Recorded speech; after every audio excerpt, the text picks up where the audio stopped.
basically we're live streaming into Facebook Live as well. And I keep, you know, it is. It's like you can't do it automatically on Crowdcast. I wonder whether you could tell us why that is actually, because I assume it's got to do with Facebook itself. Because obviously Crowdcast allow like multi-streaming across different things, and yeah, I can get on Periscope, I can get on LinkedIn Live, I can get on YouTube even. But with Facebook, you can't. You got to go and then fiddle around and do more buttons, basically, which causes trauma for people. You don't have to. I can tell you. I can share that tip. But I'm not going to share it now. I'll share it when you're ready. Well, I was going to say these top tips need to be shared. Okay, I think we're live, everyone. We are. Everyone, welcome to Brainfood Live on Air, episode 60. Very excited to bring it to you again this week, as every week, but particularly excited today because once again, Adam Gordon has been upgraded. Doing a good job of getting rid of this guy. I'm doing fantastic. I think it's a couple of weeks, you know, like edging him out, edging him in every time, getting a better person to co-host. It's amazing. Anyway, just as a quick sound check, as usual, I think we're multicasting across Crowdcast, LinkedIn, Facebook, and Periscope. So it'd be really helpful if everyone who's on those channels just quickly comment and to say you can hear me. LinkedIn, the folks who are on LinkedIn Live right now, can you just say, Hung, yes, I can hear you fine, get on with it. That would be great. I think I can actually monitor this now because Restream has given me a chat app, which allows me to actually monitor those responses from LinkedIn. And at some point, I assume I'm going to be able to respond back to them. At this right now, I can't. I can just look at it. But still, it's really good. Anyway, everyone on Facebook, let me know if I'm alive and I'm okay. Please just say yes, because I messed that up last time. And Periscope, I think there's 3 people watching me there. Just retweet, say hi, you're there. Okay, I think we're good. Okay, we're talking video calls, video conferences, and there's nobody better to do that today than Louise Triance. But before we get into that, and by the way, I always get your name wrong, Louise. You didn't. Triance. Well, it was close. It was better than most. Is it Triance? It's Triance. Triance. You were so close, Hum. It counts. For some reason, I want to just go like Francais with it, and it's just not I can right. Live with that. Anyway, quick shout out to our sponsors, by the way. Episode 60 is sponsored by our friends at Video My Job. Anybody who hasn't used any video in their employer branding, you need to check out Video My Job. They're an awesome business based out of Australia. Actually, their boss was a guy I used to work with. I couldn't believe it. He and I worked in the same recruitment agency for about 6 months. He was in a different department. I didn't know him. He didn't know me. We met in Australia and we actually found out each other. Oh, shit. We're actually working in the same time, same place, same business. He's obviously gone and been much more successful than me. And he set up this amazing video branding tool, basically a way in which you can communicate to candidates, get this mobile, basically give a mobile phone to your hiring manager and get him to shoot 60 seconds to the camera on that. And he'll be able to tell the candidate market in a much better way, more compelling way, what the job is all about. Video My Job, they're our sponsors this week. Okay, so Louise, for the few people who don't know you, can you just quickly introduce yourself, who you are, and what do you do? I heard Stephen O'Donnell say that last week, shame on you if you don't know me. Can you imagine? Can you imagine the arrogance of saying that? Lots of people don't know me. I've been around for a very long time. So my background is I worked in recruitment 30 years ago, set up UK Recruiter 22 years ago. It's a community site for people in the recruitment space. I've got a few obsessions. One of them is video and using it to engage best. So you've touched on using video to attract job seekers, but also all the other ways in which you can use video. That's my bag. And by the way, everyone check out Louise on LinkedIn. Please connect with her there. Louise, you're actually one of the very first, you're a pioneer in many ways because you're one of the very first people to actually do community related stuff before there was even community related platforms. So UK Recruiter remains to be a must participate community as well as a newsletter and an event series. Hopefully events will come back at some point, fingers crossed. But you've also been obviously on the online stuff, online video, online events. And in fact, you've got some news for us, don't you, about your recent gig with this very platform. What's the news? Do you want to tell people what it is that you're doing now? So I'm going to go back a step. In 2012, I started using Google Hangouts to do live video shows. So we did them with colleague software, Alan Whitford, utter legend, and Mark Stevens.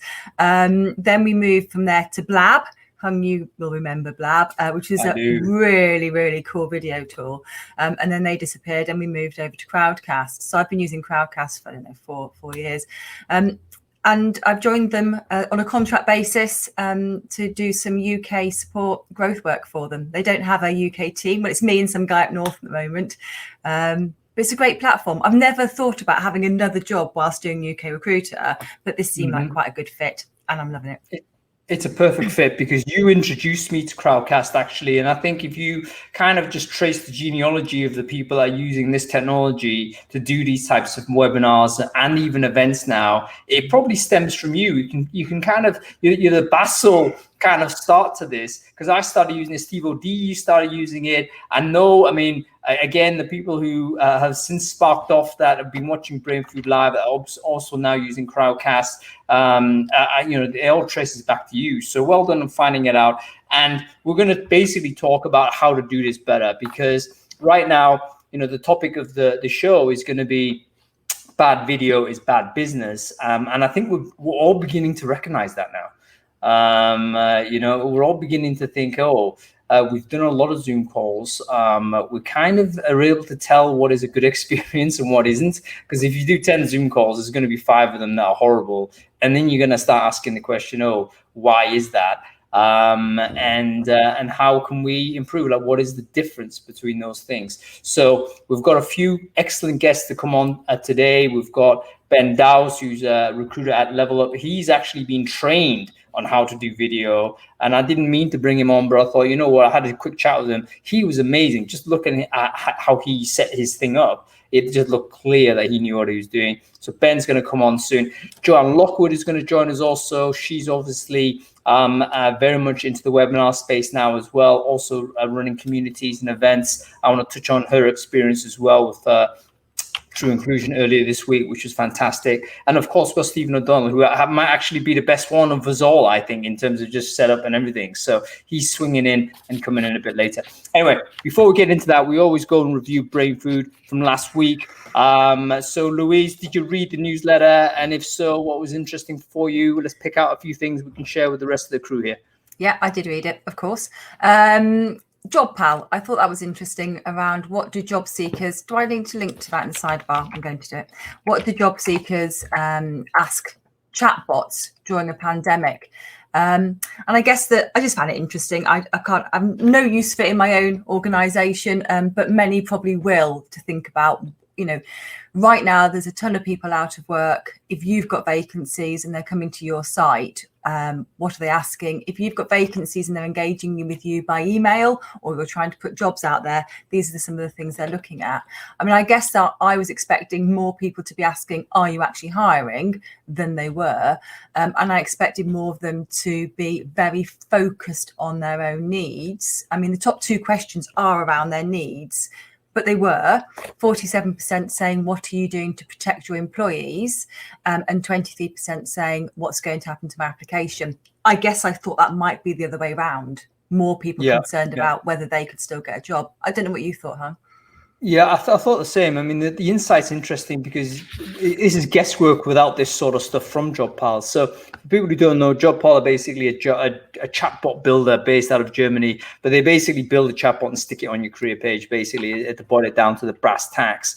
And what they did was just very interestingly aggregate all of the responses that people have been asking, job seekers have been asking their customers, and then just saying, what is the percentage, what is the topic that they've been talking about? Of course, COVID-19 is the dominant thing, but it just underlines how important it is to have a very clear message on this, have a policy on it, because is high on the candidate's mind. So if you do care about candidate experience, employer branding, and those types of things, which of course as recruiters we do need to care about, then these things need to be foremost in how you communicate with candidates. It's just a highly stressed environment for anybody looking for jobs right now. Yeah, no, Cool. I like that. And then the other thing I really liked was Resi, which I'd never ever come across before. So that's my mistake. So this is, I've just put the link in the Crowdcast sidebar, but I'll put it over on LinkedIn too. Create and target your resume to any job with Resi. And it's about candidates using AI to game the system and get their CVs seen. It's kind of juxtaposed against recruiters using AI to get the best candidates. And it's a bit like what happens when two immovable forces hit each other. Who wins there?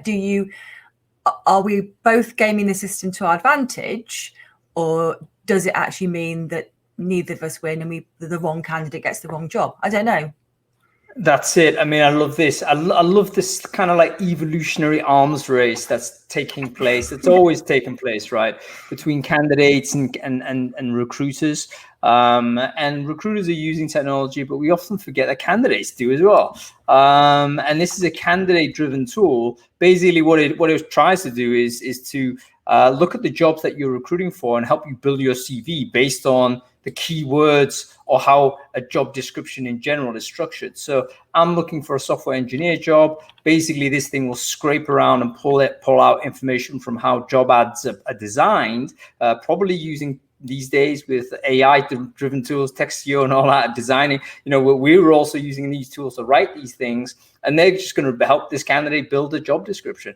And the reason, by the way, why someone actually why this came to my attention is because someone got a job through this, and it was said, we asked that person, how do you get the job? And it was through this. So there is this arms race. It's very interesting to see how it all pans out. I think it will evolve. It's going to be tech to tech, bot to bot. Eventually, human beings will be further removed from the experience until hopefully at the moment where it becomes relevant. So I don't necessarily think it's a bad thing. It just removes hopefully pointless interactions that really plague the beginning of a relationship between candidate and employer.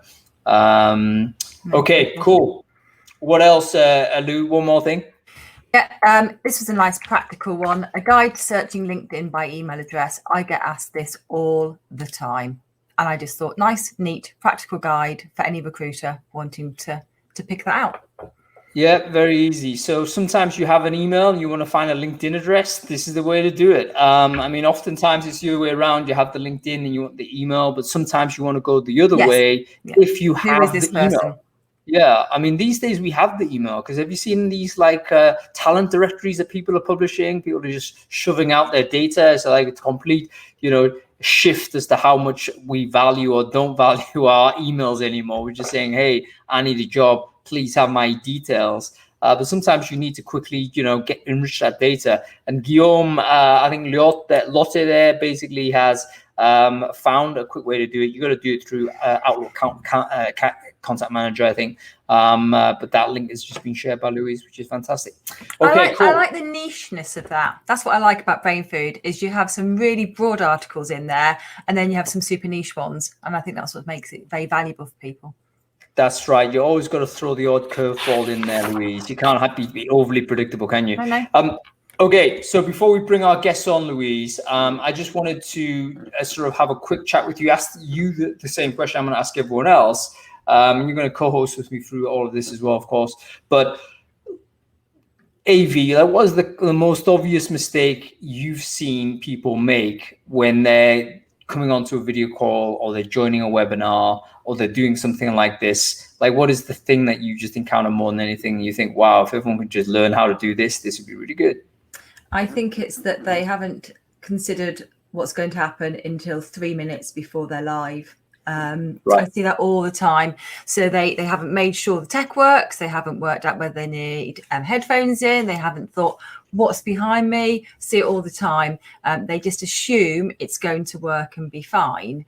I don't understand why you would still make that mistake now. Everybody has been on some sort of video call or something like this where the other person hasn't been able to get on, and you've heard the mistakes they've made. Why are we still making them ourselves?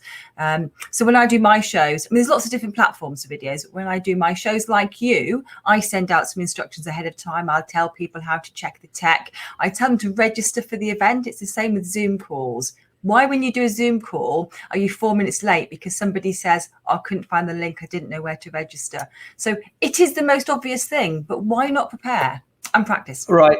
That's it. Number one, like, don't expect it to work. I think that's the main thing. Like, you almost have a defensive mindset to a video call.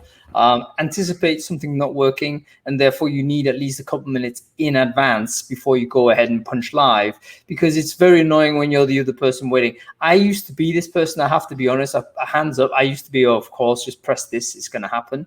But then I was on the end of some of these other things, and I was waiting for a minute, 2 minutes, 3 minutes, person's not there. And I can, my kind of, anger is the right word, my annoyance level is kind of creeping up. And I realize, you know what, if triggering that from other people, what's going to happen is I'm going to end up having a bad experience, or worse, I'm going to end up making them have a bad experience. And I'm meant to be doing business with this call, right? I'm meant to be either closing a client. Let's say you're a recruiter, you're meant to be closing a candidate. You're doing whatever via the video, and you're just set it up for the other person to have a miserable experience.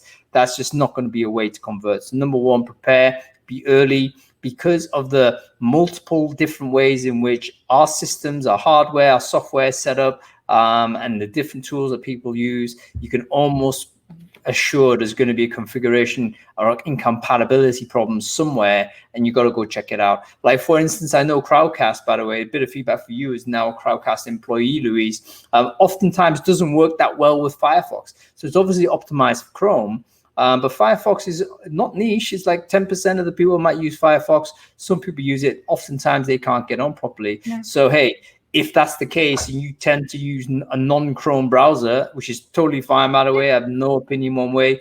But if you're a user with a non-Chrome browser, you got to be even more diligent in your preparation for a call. Okay, that's great. Let's keep thinking about those. I'm going to bring on. Let's see if we can bring on Ben, actually. Joe, I'm going to bring you on shortly because I want to talk about the True Inclusion event as well. But I want to bring Ben on straight away because he is actually a recruiter. God damn it. And I didn't want just a bunch of bloggers on. You know what I mean? Like a bunch of people that constantly do this. Let's get someone who doesn't constantly do this and find out how he does it. And I spoke to Ben only a couple of days ago on another matter, as a matter of fact. But I was just blown away by how much he knew about video. And I thought, yeah, he's the right guy. Having built him up like this, of course, I've just invited him on. He's going to have a tech problem. We can't come on. No, there he is. Here. There he is. Ben, how you doing, mate? Yeah, good, man. Your hair's looking much smarter than really? The other day. Yeah. Ah, man, it's, you know what, the wrong angle. If I turn my head like that, it's like helmet head. You know those Playmobil figures that you used to get as a kid? That's me. Anyway, Ben, for the people who don't know you, can you quickly introduce yourself, who you are, what you do? Sure. So I'm Ben, obviously, from the UK, as you probably guessed from my British accent. Been in recruitment since 2012, mainly in agencies, recently transitioned to doing in-house with Level Up. If you don't know Level Up, we offer startups and scale-ups talent acquisition help, let's say. So, and a big lover of plants, although you can't see them in this narrow camera, maybe. Is that right?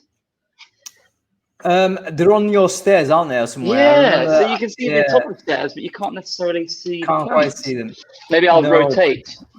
There we go. But hey, there's another thing to learn. Like sometimes when you go multi person on screen, obviously everything truncates to portrait. What is it even called? But the portrait kind of frame, and it means that suddenly your framing might be out, or as you say, the background is not there and whatever. So Ben, let me just ask you a quick question, because you're not an AV expert, you're a recruiter, you're doing recruitment, but you've also been trained how to do it, like how to do video. Now, before we get into the content of this, why were you motivated to actually do this? Like, what prompted you to think, you know what, this is a skill I actually need to improve for myself?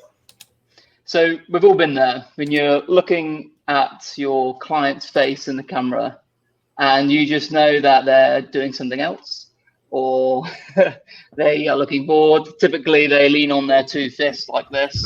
Do they do this? Think, yeah, that's a good one. That's another one. or they're typing because they've got some emails to send to someone else. So I thought, how can I be a little bit more engaging? And I found a great course from Bogdan Mantra, how to deliver powerful, memorable online presentations. It's 20 quid, 20 euros, whole evening. And since then, it's I've been able to apply that to a lot of areas of my work, whether it's delivering my feedback on a candidate or even just interviewing candidates. There's lots of areas of recruitment I've been able to apply it to. Fantastic. I mean, this sounds fascinating for 20 quid as well. I mean, obviously we all got to be tight on cash, but to be able to, if this becomes the primary way in which we're actually interacting with candidates, clients, hiring managers or whatever, we have to get good at this. It's not something you can say, oh, it's going to go away. Facebook going permanently remote, Shopify going permanently remote, all these tech boys are going to do it. Guess what? We're all going to follow at some point. So we have to learn how to do this. Okay, let's go for it. What are the top tips you learned from Bogdan that kind of give you a bit of a wow factor? You thought, right, I didn't realize I was making that mistake. All right. Things. I've got to send a link to the course. I'll do that. I'm trying to find that actually at the same time. That's why here we go. I've only found the one that's ended, but at least you'll be able to find it from the ended one. So I liked Louise's first tip, which was obviously prepare. So that's clearly one that you don't see a lot. But once you're in the meeting, the one thing I see all the time is the terrible sort of unprofessional start. So it typically goes like this. Hello, can you hear me? Hello, I can hear you. Who are we waiting for? Hello, who's that? Can I hear you? And you hear a tram go by or something, and you just think, what a horrible start to it. You wouldn't go to a circus, let's say, and the guy comes out and says, hi everyone, before we get started, can you hear me? And how about you? How's your view? You just get in and know what you know. Just prepare. So I think once you get into that interview or into that meeting with your hiring manager, let's keep cool. Let's assume that things are going well. But as you say, maybe prepare if it's not. I've got some headphones here just in case my Bluetooth didn't work, for example. Right. Back up. So that was the first one. I guess we all have seen that before. Second of all, angles. What's going on with that? So have you ever joined a meeting and someone does? I'm just going to take my laptop. Someone's like this.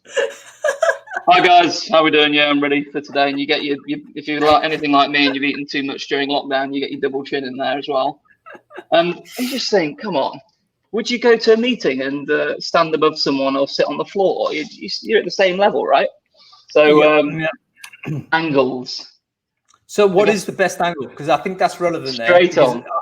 Straight on. I mean, I think it was maybe Joe or Steve mentioned to me, so you got to look straight as well. So that we also got to understand that a normal laptop, basically the gradient of how it falls is that it's always going to slide a little bit away from your face. So typically it will look like this. And I'm guilty of this on Crowdcast because people say, Hung, you're just a disembodied head.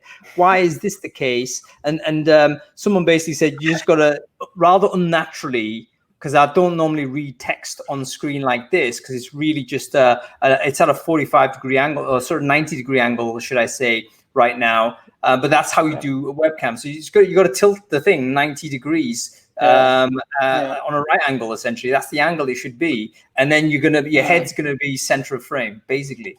So yeah, okay. I guess in a meeting, like you wouldn't, if your manager or somebody stood over you, so say you did this. It's almost, it makes you feel lower, right? So I guess in the new internet age, or not internet age, but the new video conferencing age, let's pretend it's a meeting physically, but do it this follows on video. And there's so many examples of that when you're video conferencing and you don't think about what you would do if you're in a meeting. For instance, would I get my phone out in a meeting and do this? Just get it off frame, so people don't necessarily see that I'm texting.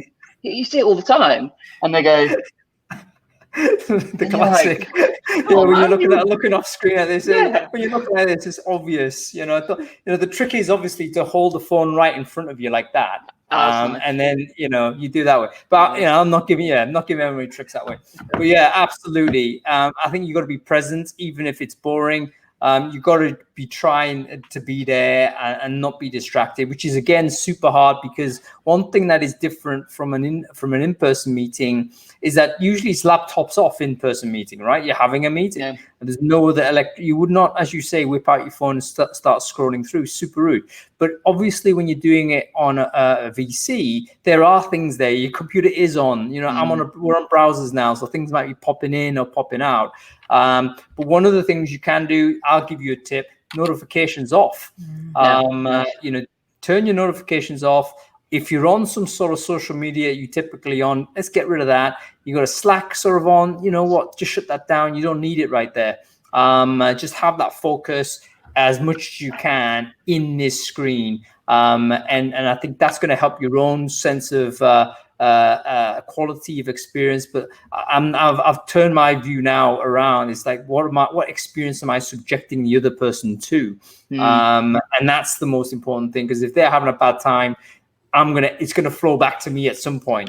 Go ahead, Louise. Can I chip in there? One of the things I do a lot, and I got told off for this yesterday, is that quite often, so when I'm streaming, I'm also streaming here on Crowdcast, also on LinkedIn, and I'm asking people questions and they're answering the question. I'm on screen with them. And typically what I would do is I'd say, if you see my eyes darting all over the place, it's because I'm updating the stream on LinkedIn at the same time, and I didn't say it yesterday. And then someone sent me a private message saying, you look like you're like, what's going on with your eyes? And I hadn't said anything. So I think that if you do have a secondary activity that's going on, to make sure people know that's what it is. For example, if you hear my keys clacking, it's because I'm taking notes while you're talking. Not saying that, I could be typing up my shopping list. So I think that openness about what you're doing, if you're the host or an attendee, is probably quite important. So point number 3 then is to be explicit if you are multitasking for some reason. And as a host, I am doing that. Sometimes I do have the phone on, actually. Why? Because I'm interacting with other guests or whatever at the time, usually on WhatsApp. And actually I've neglected certain places. So people are commenting, for instance, on LinkedIn. I'm not there to help. I can't actually track that because I don't have a single dashboard to be able to see all of this. I can only talk to people on Crowdcast. Same with Facebook. Sorry, guys. I mean, no questions being asked there. I can't deal with it right now. I'm going to try and find a technical solution where I can pull in all the comments. Hopefully, Restream will be able to do that. But right now, there isn't a single place. So I can only focus on this and focus on other things. Okay, cool. Let's keep going, Ben, because I don't want to take any money off Bogdan, because I think he's worth his 20 quid. But what are the things that you learned from him and that course that you thought, right, obvious improvement, I got to just change that immediately? Yeah, I guess with those problems, they had some solutions. So with regards to the can you hear me now, if you're hosting, mute everybody on their entrance and just say, you're muted right now. We are going to deliver something. You'll be unmuted in 15 minutes. And it kind of cuts out the random chat at the start. So we've started to do that at Level Up as well. We've done a couple of meetings and it's been so much more smooth, not having people chatting whilst you're trying to deliver something. So muting people. I'm trying to think as well.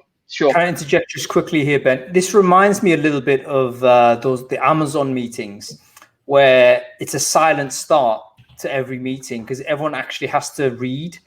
Like basically in Amazon, Jeff Bezos doesn't assume that people have read the agenda in advance because he assumes actually they haven't. Because you're just going to rock up and there's a bunch of people going to wing it because they've lazily not read the damn meeting. So what he's enforced is to say, look, we're going to print out the agenda. I'm not going to send it to you. Everyone sits down in the meeting is in the meeting, who's got a piece of paper. You sit there and you read it. And when you read it, you finish that and the meeting only starts then. So it strikes me your kind of, how do we call that? The sort of deferred start of the meeting, let's say? Yeah, I guess it is.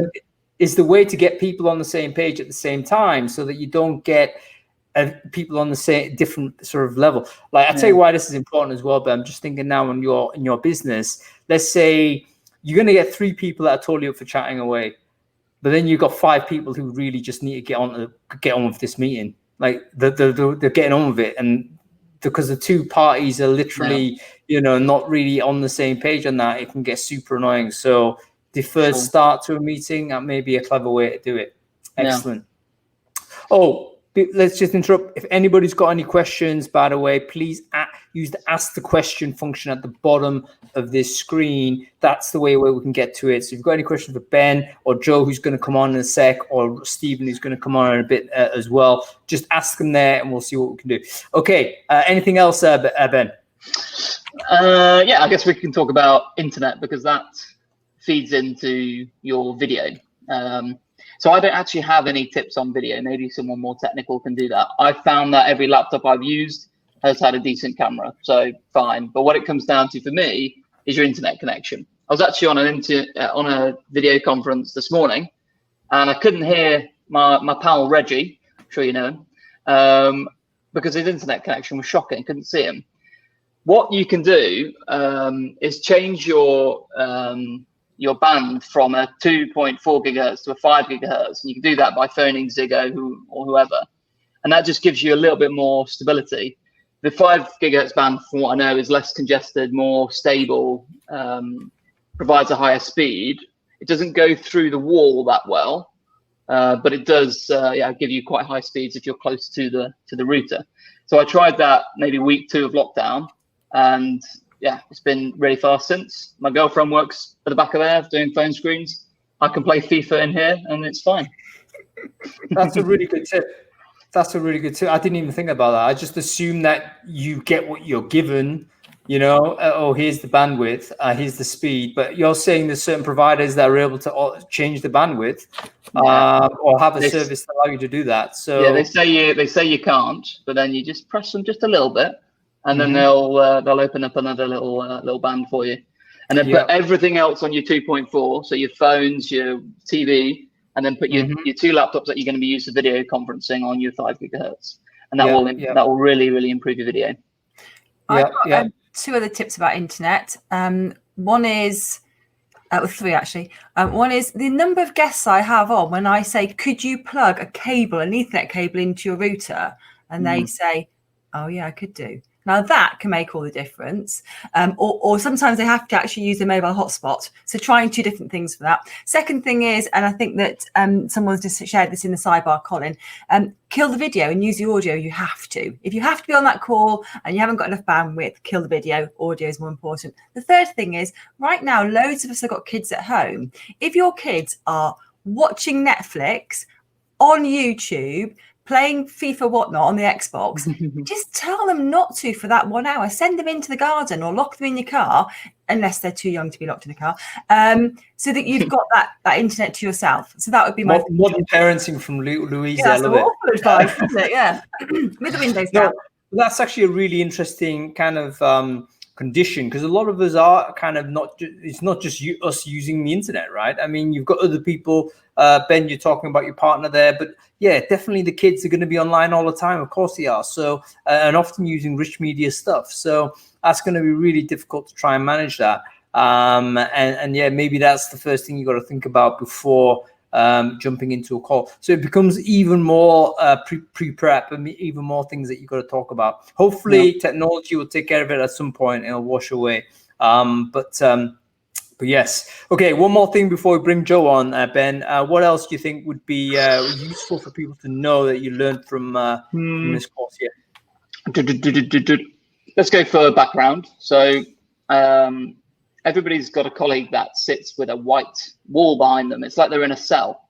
They've also got a colleague that it's so dark you can't see them. It seems like they're under the Harry Potter stairs.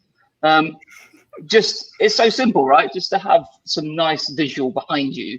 I go for plants. Lou's got some lovely mural behind her of nice and colourful. I saw before on yours hung. I saw a LinkedIn little thing up there which got me curious. But the white wall just itself, I feel it's plain. I feel like it's almost a distraction because there's nothing to distract you. It seems strange. I would recommend good lighting, a little bit of distraction in the back, but not too much. That's a really good point, because I used to be the white wall guy. And that was on some bad advice. That was like, I just thought, right, let's not distract anybody. But as you say, it's so boring. that it becomes distracting and it just makes you look terrible. So you can actually go back to the Crowdcast videos, probably last season, the all white wall. And all I've done, by the way, to change that is shift the angle a bit so you can see a bit of bookshelf. And it just, there's something going on. Like I'm not actually in a prison, which, conceivably something I might think, but I'm not in that scenario. So yeah, something in the background. Again, YouTube's your friend here because there's a lot of YouTubers know more than anything about this, by the way.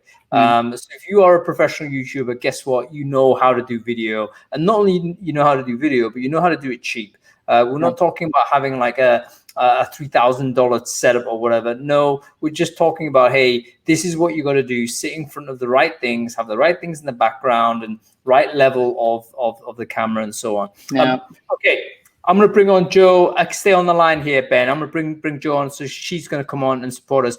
I want to just lay one more thing on, by the way, for people who want to know about lighting, because this is the best tip I've ever received on lighting. Which was you need to sit wherever you can directly in front of natural light. Because if you do that, the camera will simply look better. It's got nothing to do with the webcam. The webcam helps, but it's the lighting that makes the biggest difference. So if you can sit in front of a window, as long as the light's not shining directly at you, you're going to get a lot of this ambient light coming out. And it will just lighten up your face and do everything. So I don't think you necessarily need lights, but if you can't sit in front of a window, that's when you need to have certain things to help support you with it. But sit in front of natural light totally changes how it works. Don't sit with a window behind you. There was somebody who, again, I'm bringing Joe on now, but there was someone who was doing that at her event last week, and it was immediately evident that was problematic because it just made her disappear. Like it was just a halo behind her face. You couldn't see her properly. It was hard on the eyes even. So everything was very difficult. So quick tips, sit in front of a window if you can, or have your setup around there. There she is, Joanne Lockwood. Joe, how are you doing? Hey, I'm good. Everyone's okay? Yes, good to see you. Joe, for the people who don't know you, can you just quickly introduce yourself, who you are, what do you do? Inclusion and belonging specialist. I'd also class myself as a in Bill's language, kind of reformed IT guru, a photographer and videographer. So this lockdown time, I'm finding my old IT and video skills have come into fruition, really. Indeed, and you've taken video or VC a lot more seriously in this sort of last 12 months or so, particularly with participation in events, organizing your own events and getting things set up and all the rest of it. Can you just tell us a little bit about what you've actually had to relearn during that process? Because I'm sure as you have got more seriously involved in it, you've learned a few things that you realize, wow, this can tremendously improve how I'm projecting myself to other people. Yeah, I think some of the points that have come up so far have been spot on, absolutely top notch. You know, bandwidth, making sure you think about your lighting, your background, and yeah, I've invested in lights. I've invested in microphone because, as Louise said, people will forgive the bad image, but they won't forgive broken audio or noisy backgrounds or clanking or people running around.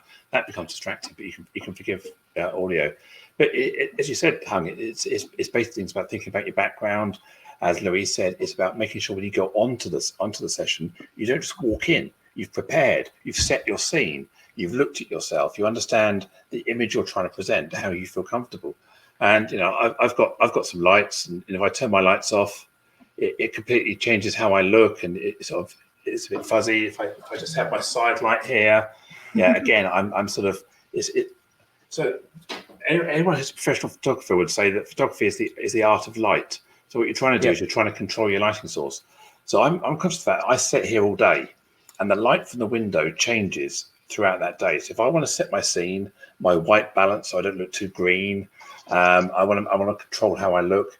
I turn the autofocus of my camera. So sometimes when I lean forward, the autofocus locks, and I have to reset it. So do what professional photographers do is go manual on a lot of stuff. So you've got control.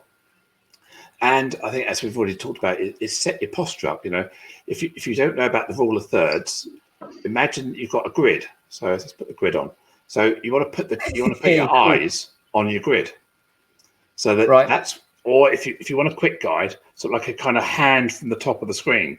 So if you're kind of like got this much above your head, you're going to appear down the bottom. So you're trying to position yourself. I mean, that's just a quick guide, but yeah, ideally you want to try and keep your eye line on that third. And this is just a grid I downloaded from Google just now, and you can pop it over your Zoom and just have a quick look, see where the thirds are. The other things you can do is think about your background. As we talked about, green screens becoming quite de rigueur. I've actually got a green screen behind me, but I'm using a picture of my living room just to demonstrate that, you know, it can look a bit messy. If I've got people in the house, they're walking past me, behind me, and they feel trapped. So yeah, you can think about other things, and you know, it doesn't have to be. Let me just find a different one for you. It doesn't have to be too flash. You can find a nice bookcase. You can find a more. Oh, hang on a minute. My pen. Excuse my mouse. I'm struggling with my pen here. We can go to something like a darker bookcase. No, my thing's locked up. It's not playing. Oh, there we go. Here we go. It's all catching up on me now. Yeah, I've got some software called OBS, which allows me to sort of build my scenes up. I can sort of do various things with it. So I can bring in things like a lower third. So if I'm trying to be a bit more flash, I can actually sort of structure my my delivery in a more professional way. Okay, this is a bit over the top for the average Zoom call. But if you're trying to do some presentation stuff, let me just step right in here, because we're now moving into where we can talk about branding, right? Because we've talked about the basics about how do you actually create a better experience for people. But where you're stepping into now, and I can see Lou, you the same with the branding at the back. There's things that you can do to subtly communicate your business and what it is you do. And you can green screen it if you don't have the equipment at home, like I don't, for instance. I'm just having a wall and a bookshelf. Then you can use green screens to potentially put something in there, a messaging in there. There you go. And talk a little bit about who it is you are and what it is you do. You know, that's just some soft branding. I would say it's quite soft, isn't it? It's not too intrusive. I think that works. Yeah, okay. You can be subtle. Yeah, you can be subtle. You can use lower third call in, so they're not there all the time.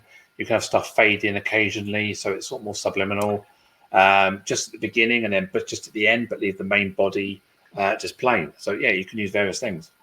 Oh yeah, by the way, just on this note, Chris Collins, who is a Brainfood subscriber and also the CEO of Robo Recruiter, which is a chatbot business, but also happens to be in the VR AR space. He's like he's a polymath or something, but he obviously running too many businesses. But he's offered to do something like this. I remember from a marathon last week. I think his offer's still on, but he's basically saying he's prepared to create a branded background for people who want it. And I believe that's for free. Like, he's not doing it for money. So I'm gonna see if I can dig that offer out and send it to people. In fact, I think it's there. Let me just see if it's and I just think, look, if you're one of these people that is literally thinking about, right, I'm gonna do a lot of this, I'm gonna do it better, then maybe the way to do it is to get a proper bit of a branding on there. But how do you do it? You don't know how to do it. Actually, it's just probably just a bit of design, Photoshop, whatever. But there's businesses out there that can just hack this out for you at very low cost. You could probably stick it on Fiverr or something and it'll work.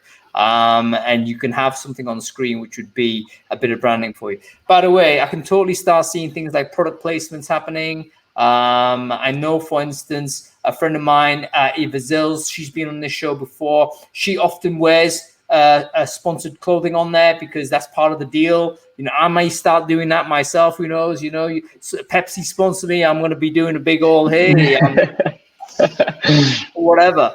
But it's going to happen, right? Because we're communicating all of these things out. So let's not ignore the background. It's going to be something that's going to be quite significant, I think, going forward. So that's really good stuff, Joe. Okay. Let's have a look at some tech, because I don't want to say rush out and buy tech, because it's not necessarily the solution, right? But I think it is possible. What has happened with hardware is that it's got cheaper and cheaper and cheaper to buy very good quality things. For instance, I'm using a webcam now. I think the webcam's fine. It cost me like 30 quid. and it's like, yeah, definitely worth the investment. So I wonder whether any of you three have got any kind of tips for hardware, like what's the webcam you prefer to use? Is there a mic that you like? What's the headset that you're using? Those types of things that might be interesting for people. You got any opinions? Ben, go with you first. Yeah, I've got a really quick tip actually. So I was lucky enough to change gas supplier, and they give me a free voucher to get some headphones. So that was great. But if I didn't have that, I probably would have just gone some normal headphones. I went on bol.com the other day and found this lavalier, whatever you call it, microphone. And it was like 12 quid. And you're meant to put it on there, and it gives you really clear sound. And that's not breaking the bank at all, right? Can you share the link for that? Yeah. By the way, folks, those clip mics cost very little money. All it is a piece of wire and some sort of sensor on it. Very easy, not even a sensor, it's just a mic. So one of the key things I've learned again on audio and sort of the audio is that it's about the distance sound has to travel to the mic. So if you're yelling into your computer, the distance is at least going to be 1.5 foot, maybe 2 feet even. That distance the sound travels is going to be interfered with by all other types of noise. Whereas what I've done here is just buy this mic here. You see the Yeti mic here, and it's a good quality mic. But I think the main thing is that it basically reduces the distance between my voice and the pickup to about 6 inches. So I think a clip mic will do, or if you have something that is a wired mic, usually has something close to your mouth, that will do. That's super important, particularly if you are doing an audio only, by the way. So whoever, Colin, you were saying that, maybe you want to do the audio only, that's great. But it's quite important for that sound to be there. By the way, lots of people don't know to do this. I remember a very famous brand asked me to publish and try and promote one of their webinars, which was a podcast, and I didn't do it, and it was precisely because the audio quality was off. Like one of the people on the show was clearly talking across a longer distance to the microphone, and it just threw it off, and it became very difficult to hear. On your point, Joe, as you mentioned, people will forgive bad video, but bad audio, people just click off. Yeah. You check out any kind of with you on that. I've got one of these. The other thing I do is I've got headphones, so you don't have to have the big cans. You can actually hide your headphones if you've got hair, or put the cable around the back of your neck. It also means that you don't get echo off your PC speakers or something as well, which some people get. Yeah. So basic rule of thumb: close the distance on your thing. And Bluetooth is high risk. I know, Ben, you're on Bluetooth right now. You got a backup, but it typically can screw up, particularly if you've using on different like video formats, for instance. Every time I go onto a call, I'm thinking, oh God, I hope it works. But exactly. So with lag on Bluetooth. Bluetooth can have a lag. Unless you've got Bluetooth 5 and some of the newer technologies, there can be a couple of milliseconds, which is enough to make your voice out of sync with your lips. Did any of you read the article where people are very much talking loudly into phones now because they're doing video calls whilst they're walking? I do this, and it's annoying, I know. But yeah, exactly that kind of behavior, Joe. But it means that you can hear loudly half of the conversation. But apparently it's psychologically very disturbing to only hear half the conversation, because you can understand it, but not understand the context of what's being said. And your brain is trying to grab the other part of it, and you can't. So it's high tense. It's very similar when there's one participant with particularly bad audio in a call. Everyone else is straining to make it happen, and it's horrible. I'm one of these that's now checking out of calls where I'm responsible for the bad audio. I'm saying, listen, you guys have this conversation right now. It's not suitable that I'm here because I'm actually interfering with it. You're all trying to get me onto it, and listen, it's counterproductive. So check yourself out. Usually you're not that important. Usually I'm not that important anyway, so you just bounce out and it's fine. But yeah, bad audio is even worse than bad video. Okay, what else can we talk about? What about we talk about common recruiter mistakes. What are the common candidate mistakes that you've come across that you've thought? And I do direct it particularly to you, Ben, but also all of us who've kind of worked in recruitment before, done hiring before. Is there anything particularly that you could give to job seekers to say, hey, listen, here's a bit of feedback, nothing wrong with what you said, but here's the surrounding context of how that was said? Yeah, I once actually did interview a candidate who was doing her video call on the floor. So I guess it goes back to angles, but she was wearing a skirt and she was sitting upright. And I just thought, oh my God, how do you not test your angle before? It was horrendous. So angles, pretty simple. Maybe a bit of a risky one to say. No, I totally get it. But yeah, so you get them really wrong. You go ahead. Yeah, the other thing I was going to mention is just having a bit of a split screen situation on your screen. So typically in an interview, you might have some notes in front of you, whereas on the camera, obviously, maybe would look a little bit more obvious if I'm looking down here, potentially. So I've got, at the moment, actually some notes for today, just on this side, and then you guys on the right. So pretty easy to have your CV on the left and some notes, and then your call maybe on the right. Yeah, cool. How about you, Lou? Last time you interacted with someone, a job seeker or whatever, what advice would you give to a job seeker? They're not going to have a studio. They're not going to have, control environment, like doable tips that they could definitely up their video game. I don't think video existed the last time I interacted with a job seeker, Hung. Computers barely did. I guess that if I was talking with a job seeker, and this is my super user tip full stop, is about setting their expectations. So being very clear about what the experience is going to be. So we're going to be having a video call at 4:00. I'll be recording it just for my own notes. It will be with video on. I'll have some set questions. Please feel free to bring along your own questions. This is the platform we're using. This is how you can test it. I think that that's only fair to do. I think that it's incredibly unlikely that most candidates would feel confident in pushing back and saying, but am I going to be on screen? Is this going to be a real person I'm talking to, or is it an automated interview?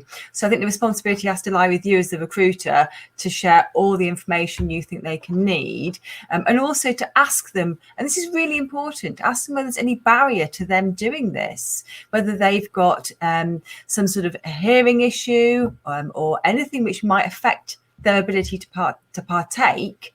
It's really important that you as the recruiter ask those questions.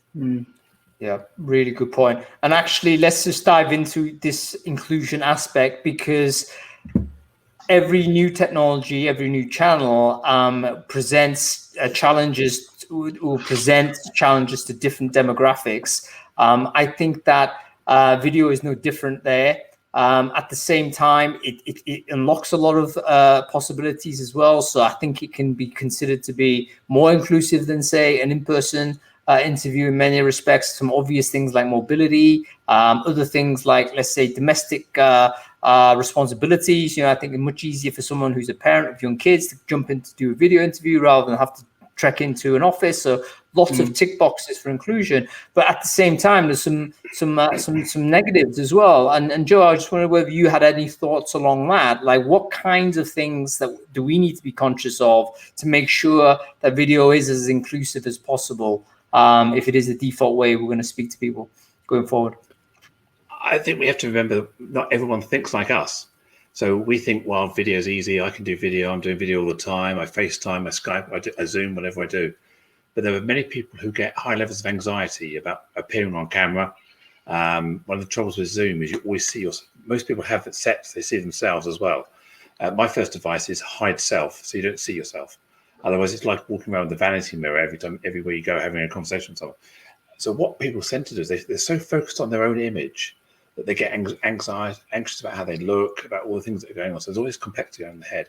So we've got to remember that some people have that anxiety. Some people are really not comfortable on camera, even in a one-to-one. They're just not used to it. They don't have the background. They're worried about how their voice is going to sound. These people are very clever, intelligent people. They have conversations face to face all the time. But the act of putting it on video, because the other anxiety people have is they don't know who's behind you. They can only see you. They can't see who's out of frame.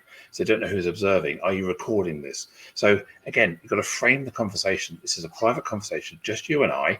I'm not recording it, or I am recording it. Don't worry about how you look. I'm not judging you on your background. In fact, maybe level down to that person's dress.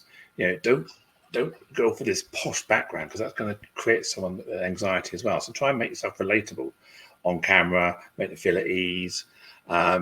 If they can't hold the camera properly, don't judge them on that. Avoid those biases kicking in, because we don't want to introduce more biases because someone's bad at video or bad at holding a camera or bad lighting. And this is true. Yeah. I think, Joe, this is all very true. We have to be conscious of that. And I think the balancing act we're trying to play with this session is to try and share what we know, to maybe elevate the game of everyone. I've certainly learned a lot from listening to you three. And I'm going to bring Stephen on shortly, who I think is here. He's going to help us finish off with a bit more kind of knowledge, but at the same time, be forgiving of it, and understand that your impressions may not be that valid. It's no different really from having an interview with someone who's not very comfortable in an in-person interview. In fact, we've been very harsh there. We rule people out saying, "Oh, I wasn't impressed," or "She's not strong," or whatever, some sort of vague feedback. But we're not factoring in, actually, maybe there's an anxiety there. This person may never be comfortable doing a face-to-face. Is the face-to-face interaction relevant to the job function? Is video relevant to the job function? So those things need to be brought into play as well. Folks, there's some questions that people have asked. I want to deal with them real quick. Stephen, bear with me. We're going to get you on screen shortly. Okay, we've got one from Joe McCaddy. I'm going to read the question out. Joe saying, do the same rules apply for making a recorded video to share with others with regards to the lighting, audio equipment, etc., as it does in what this is now, like a live interview or a live conversation? Do the same rules apply in terms of the lighting, camera angle, and so on? I'd say so. I mean, it's getting back your personal brand. I mean, think about the lighting. Think about whether it works for you. Think about the background. I've deliberately left my living room behind me as a green screen, but I could have changed that. But so we talked about, some people in the chat talking about the lighting. So get 45 degrees. If you wear glasses, careful with ring lights, otherwise you end up the polo mint in your eyes. Amazing. I didn't know that. Yeah. If I tip my head back, you can see the lighting in my glasses. So you've got to have the lighting so that the angles bounce down, not into the camera. So it's very important you think about your lighting, test it out. Go into Zoom on your own, set your own meeting up and see how you look. Or if you're worried about that, record your own self in your own Zoom meeting and just test it out, see how you look at different angles. And that we can play it back, and then you can self-critique. All those kind of things you can do. Terrifying thing. Hope that answered the question, Joe. The answer broadly is yes. You should treat it in terms of the environment almost exactly the same as you would live or recorded. Okay, this is an interesting question from Daniel. Daniel, thanks for the question here. This is a different context of using video, okay? It is, I send personal videos by LinkedIn to candidates or prospects. Any tips on that? So I think what Daniel's talking about is he may have recorded a video note and is sending a video note to people. How do you do that in a more effective way, I guess? Any tips on it? Ben, naturally go to you. Yeah, so I used to use Loom a lot. I used to use that to contact candidates and to contact clients back in the day. Recently, I really enjoyed using Loom. So make it personal. A lot of candidates are getting Loom videos saying, "Hey, great to see you. I love your profile." It becomes just like those usual emails that aren't personalized. So personalize it. Keep your face at the bottom. I don't know if everybody's used Loom, by the way. It's absolutely fantastic. I'll share a link. And then, and you can also have a little whiteboard that's something personal about that person. So you can say, "Love your glasses," and have it on a little board. And then that might make them watch this Loom video to attract that candidate. That is the killer tip. That's the killer tip, Ben. And Daniel, I'd recommend you try this. In fact, why don't you report back once you do experiment with this? Get yourself a little whiteboard. What you want to do actually is to write the name of the person you're addressing on the whiteboard and hold it up so that it becomes the preview image of the video. And that way the person knows it's personalized. In this way, person knows it's personalized. It's not just something you've cranked out to 10,000 people. You've actually written this down and you're saying, "Hey, Ben, I'm talking to you." That's how it works. Okay, cool. Great. Okay. So what's happening now is I'm going to have to get Stephen O'Donnell on. Joe, I don't know what you're doing there. Just demoing the whiteboard. You've never whiteboard. The whiteboard. I need one of those whiteboards. I definitely magnetic- need to make references. Magnetic post-its. Oh, Don't work well with green Very screens, nice. though. Oh yeah, here's another tip for you. My battery on my light just went off. So always make sure you have a charged battery if you're going to use artificial lighting. Okay, Ben, I'm gonna have to lose you and my friend because we can only have 4 people on screen on this product. So Ben, thank you so much for your time. Really good having you on the show. And yeah, Bogdan's thing, I think you shared it on the Eventbrite. He looks like a guy people should pay attention to. What was his name again? Bogdan who? Bogdan Mantra. Have a look at him. He looks like he's a person that can help us out. Okay, great. Ben, you have a good weekend. Thanks, guys. Cheers. All right, I'm going to bring Steve O'D on. He's going to finish us, sort of help us finish off the show with some final tips. Stephen actually used to work for one of our sponsors, but he's always been very good with video. And I wanted to just get his view as to where we're at, state of play in terms of video, what we've got to do it better. He's going to turn up, obviously, wearing something unacceptable, probably. No, there he is. Stephen O'Donnell. How are you doing, Steve? I'm very well, thanks. I'm tickety-boo. Great to see you. Great to see you. Stephen, quickly, for the people who don't know you, can you introduce yourself real quick? Who you are, what do you do? I take to do with all of these brands that you'll see around about me, mainly the Noras, but people will know me for that. Find the right way.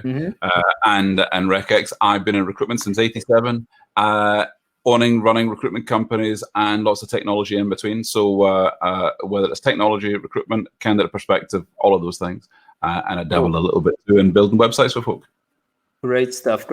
And Stephen, we've just been speaking about video, how we could improve our game. The main thing I wanted to do today was to talk about how important getting the basic elements of video right, because some of them are really doable, it seems to me. Doable tips, you can get it right and actually improve it significantly, particularly if you think about the experience for the other viewer, the other viewer's point of view. I wonder whether you got anything to add to the stuff that we've talked about. We've talked about lighting, we've talked about camera angles, we've talked about background. What else do you think people need to pay attention to when they're thinking about their video environment, really? So there's the technical side and there's the people side, and Louise was talking about people being prepped properly in advance and setting their expectations. And I think it's important to understand that if you were in an interview situation with an employer, they're on video too. They may also be a little bit nervous, and whenever you have any interview, whether you're face to face or on video, then it's a meeting of personalities, of people who might or might not spark off with each other. And the most important thing that video enables that you don't get on a phone is you're seeing all the micro expressions on the face of the person that you're speaking to. So if you're being asked a question, you're giving an answer, then you can see whether that answer is going down well or you're going down the wrong path or whatever. So you can get that visual feedback from the person. So video is great when the other person is live at the same time. Asynchronous video, when you're recording it kind of blind, I'm not such a fan of that, and there's opportunities in that for people to be discriminated against, where when reviewing videos, they might only look at the first few seconds of each video the candidates have submitted. Right. So again, understanding that the person on the other side of the camera, the hiring manager, is in that scenario with you. They might be more experienced because they've been interviewing more candidates that day for this thing, but they're also a little bit chilled about coming on screen, and they've kind of built themselves up to do it. Some people are blasé, some people are really experienced, some people it's not a problem, and others it's a big deal. And we all need to remember that. So give a bit of slack for a hiring manager who might be nervous, or a candidate who might be a little nervous, and look past that. Look for the things in the video that give you a clue. So as a candidate, I want to see what's the hiring manager like. Does the video show the work environment round about them? Am I getting a good impression about the culture, about the way this person's going to be working? Because I'm judging them as much as they're judging me, and I'm deciding, if I get an offer, would I want to accept it? Would I want to work with this person? And in a video situation, people also they feel like it's because it's new, it feels kind of regimented, and they do what they're told. So they don't speak up often as much as they can. They don't question the person on the other side of the screen as much as they would normally do if they were face-to-face. In a face-to-face interview, you might dig up a hiring manager for saying something untoward, or for asking a question that they shouldn't do, or for being unclear on something. And in video, you should feel just as free to do that and say, actually, I looked up a little bit on the background of the company, and you've just lost the contract with ICI. How's that going to affect the company, and how would that affect my role in this job if I got it? So those kinds of things where you can push back, you can be yourself. Good hiring managers and good interviewers should, in all situations, face-to-face or on video, should be looking for all the clues that they're picking up, and trying to find, rough diamonds, people who might be terrible at interviews but great employees, people who might be, shocking at stringing 3 words together, but actually they would be a star in the job. Because in the same way, there are some people who are fantastic in interviews, they're fantastic on video, but they're not going to be the best hire. But you're not hiring someone to be on video in the job. You're hiring a design engineer or a salesperson or, an accountant. Well, I mean, on that final point, I mean, it leads to the kind of, it's a more general point as to the purpose of interviews at all in the recruiting process, because we know, for instance, that oftentimes it doesn't really map to the functions or the skills of the job. So it's a really bad proxy for assessing suitability. And yeah, maybe the move to video could be an opportunity for us to revisit that. But Stephen, you said a lot of great things there, but one thing in particular I really liked was the idea that from a hiring manager, we kind of, with Ben, we just had a chat on what candidates should do, but the hiring manager also needs to be super aware. This is like a big employer branding thing going on right now. You can't just be assessing this person. This is a two-way street. You're also branding and marketing as you're talking to this person, which in fact is why company you did a bit of work with, Video My Job, is a very innovative and very useful platform to think about, because it is precisely designed to help people to do this naturally. Like we're not, no one's saying, hey, be an actor, go to theater school or anything like that, even though I think it probably would be a useful thing to learn how to project voice and stuff. But leaving that to one side, it's about doing the basic things that you can do well and making sure you understand that this is a two-way pipe. Video My Job is phenomenal technology, not just for the simplicity of it, but the access of ease. So everything you do, everyone has one of these in the pocket, and everything that you need to do in terms of recording a video can be done with one of these little boxes. It's got a processor to handle video files. It's got access to the internet. It's got a really good camera, a really good microphone. If you're within a meter of it, then it's going to pick up great audio. One of the things even though I'm at my desk, I've got a little. I'll just show you here. I've got a little phone clip here. So if I'm doing anything on video, I often will do it with my phone up here. I'll be filming myself on that, and especially with Video My Job, it's designed so that employers can enable their employees to generate video content, and really easily. You don't need to be buying extra kit for them. They've already got one of these. They just have to have a login, and you can make really professional content that's fully branded. And the key thing, so ABB, always be branding. Anyone who's on screen should have a logo somewhere to show, well, who are you from? What are you doing? So I've got this, Louise has got that. Where's yours hung? You're shaming me, mate. You're shaming me. Joanne's doing that, and I could do a little bit of this. I'm completely ashamed. I've got no capability. Not only that, but I actually have no brand either. So it's like really difficult for me to figure this out. It's so easy to do. You could be doing all sorts of things. You could be switching camera angles. You can be sharing what's on your stuff, and you can be switching back to here. And again, I might have a lot of kit sitting about here, but it's all pretty cheap because I'm tight. I'm really tight as a badger's backside. So you're from Glasgow. So To be fair, though, because we're running out of time, I just want to say what you've shown, Stephen, in the short time of being on with us, is that also here's an opportunity to have a bit of fun with it. You've demonstrated just in terms of how you want to deal with this. It's like it's a fun thing to just try and experiment. So I think we learn experientially, we learn through experiments and through having fun. Everyone has one of these devices. Check out how the camera works. Have a play with it. Don't just turn your nose at it and think I'm not in the Instagram generation or whatever. Yeah, none of us are. But at the same time, learn how it is to get better at this tooling. Because guess what? It's going to be the default way we're going to talk. Again, you look at the companies that have gone remote first, remote only. Let's say, was it Coinbase who went remote? A new company every day, right?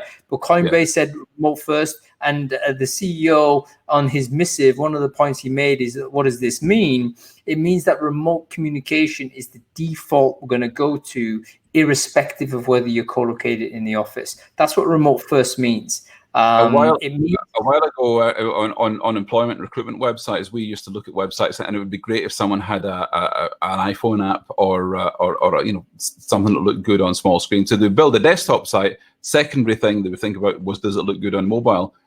About 4 or 5 years ago, you build for mobile first, and if you happen to have a nice desktop site, that's great. Mobile first.